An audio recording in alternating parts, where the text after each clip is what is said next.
अघोर अघोर महाघोर अलख अवघडेश्वर अलख आदेश जय महाकाल यूट्यूब चैनल महाघोर विद्या द्वारा प्रस्तुत है नवग्रहों के पूजन के साथ साथ ग्रहों के ऊर्जात्मक अधिदेवताओं का भी पूजन विधान। यह आवश्यक होता है, अतः पूर्ण विधि विधान विस्तार पूर्वक इन सभी नवग्रहों के अधिदेवताओं का संक्षिप्त विवेचन प्रस्तुत है।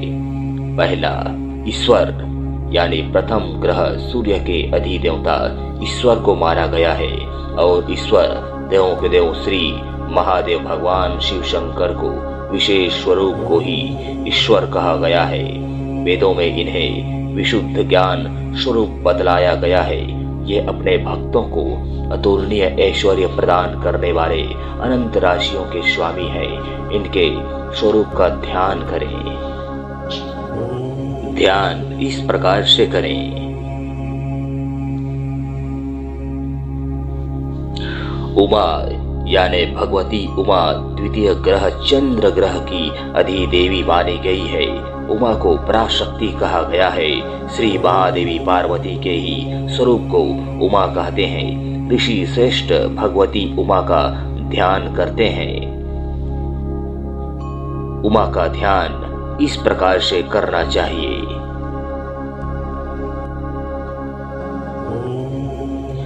स्कंद देव मंगल ग्रह के अधिदेवता स्कंद कुमार को मारा गया है। ये भगवान शिव शंकर के ही अंश तथा माता पार्वती के ही एक स्वरूप श्री स्वाहा देवी के पुत्र हैं। इसी से इन्हें स्कंद कुमार कहते हैं तथा इनके स्वरूप का ध्यान करें। ध्यान इस प्रकार से करें।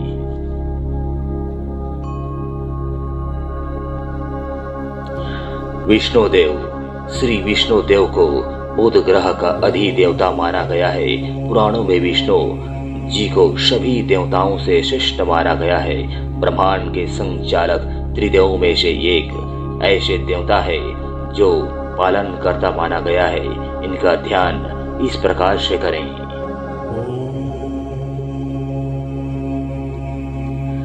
ब्रह्मादेव श्री ब्रह्मादेव जी को बृहस्पति ग्रह के अधिदेवता माना गया है। ये श्री विष्णु जी के नाभि कमल से उत्पन्न हुए ऐसा माना जाता है। इनके मुख से निरंतर चारों वेदों का उच्चारित होते रहते हैं। इनका ध्यान इस प्रकार से करें।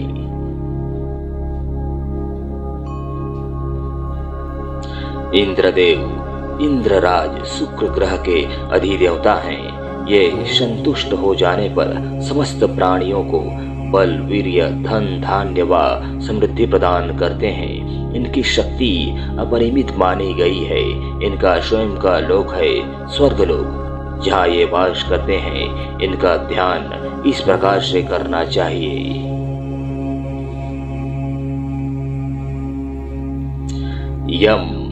यम शनि ग्रह के अधिदेवता माने गए हैं। यम भगवान श्री काल निरंजन को कहा गया है, जो मृत्यु के देवता माने जाते हैं। इनके स्वरूप का बखान करना रहस्यों से भरा पड़ा है। इनके स्वरूप का ध्यान इस प्रकार से करना चाहिए।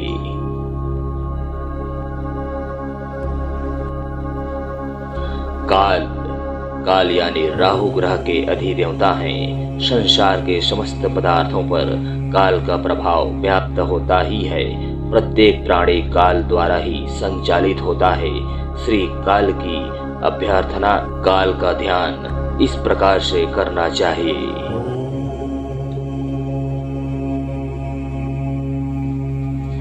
चित्रगुप्त श्री चित्रगुप्त केतु के अधिदेवता हैं। चित्रगुप्त प्रत्येक प्राणियों के कर्म का यानी जन्म से लेकर मृत्यु तक का लेखा जोखा करते हैं। श्री चित्रगुप्त देव जी का ध्यान इस प्रकार से करें।